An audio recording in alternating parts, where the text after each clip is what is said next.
Hey, Kane. Do you want to learn about meiosis? Sure do, brother. Let's listen.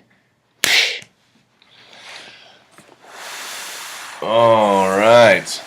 Welcome back to another review video. Another nice little intro there by the oldest Strauch boy. All right, so meiosis is what we're looking at today and for the test tomorrow.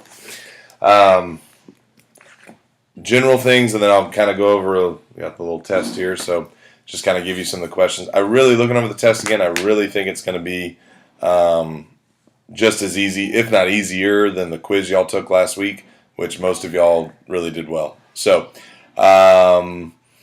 meiosis, again, is the process on how our bodies take a diploid cell, which remember, diploid means the full set of chromosomes. So a diploid cell, and they take it and divide it down. Remember, reduction division. They're reducing the number of chromosomes by dividing out these cells, basically.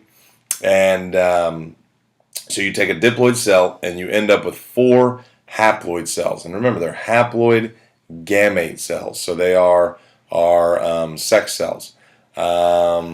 They're going to be, again, genetically different from each other. That's a huge thing we've talked about all week and a half long, is how these cells are genetically different from each other. And that's the biggest reason of why there has to be a separate process than what mitosis is. Remember, with mitosis, we get identical cells. Well, that's with our body cells. So, of course, we want our body cells to be identical. But with our sex cells, with our gametes, we want those to be different so that we have genetic variation. That's a huge point of the test.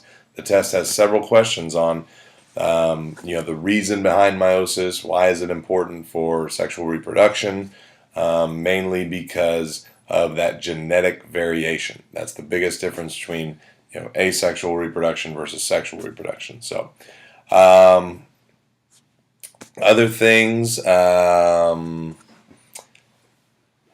4 haploid cells. We call them gametes. Don't forget, like, the symbol for diploid would be 2N. The symbol for haploid would be N or 1N. The big process that occurs that causes all this genetic variation is called crossing over. Okay, and remember, that happens during prophase 1. So during prophase 1 is crossing over.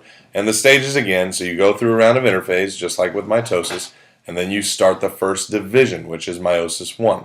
So you go through prophase 1, where crossing over occurs, homologous chromosomes match up. Remember, homologous means a matching set. Okay, so the matching set of chromosomes match up, and you go through prophase 1, metaphase 1, anaphase 1, telophase 1, and then you get a round of cytokinesis. So you get, after that first division, you get 2 haploid cells. Then it goes into a second division, and you would get the 4 haploid cells at the end of that. And it just goes prophase 2, metaphase 2, anaphase 2, and telophase 2, and then cytokinesis again. So looking at the test, know what the gametes are for males and females.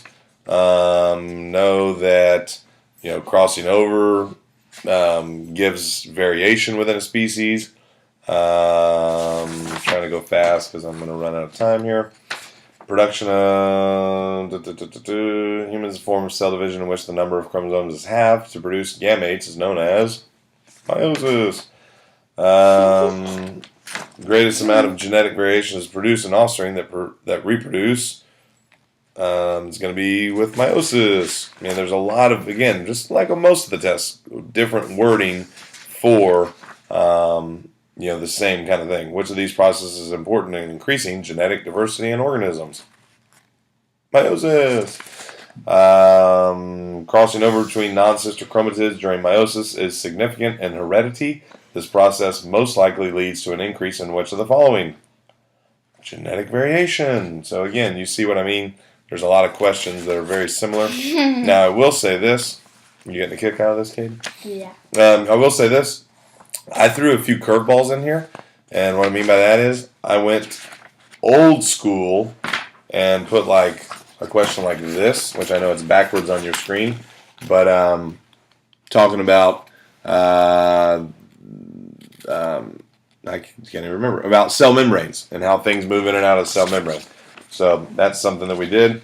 Also, there's a couple about like energy transfer, like mitochondria, things like that. But mainly, it's a very general test. Gives you some general questions about the process of meiosis. There's not a lot of specifics about the stages. Again, the quiz had a lot more specific things on it than what this does. This is another, it's a good practice test as far as the STAR is concerned because there's a lot of reading involved. And I think that's about it. So, recap, meiosis produces 4 genetically different cells. That's hugely important to any species because of the variation that it increases. And when you increase variation within a species, that's good for the species to survive and to pass on different traits to their offspring. So, I have duty in the morning, so if you're looking for me, I'll be in the cafeteria if you have any questions. 35 question test, so we might be able to grade it tomorrow. Think that is about it. So, one more time, coming at you live from Strauch Casa. You guys have a great night, and you have wrestlers to show them one more time? Hurry up. Bye. Bye. See ya.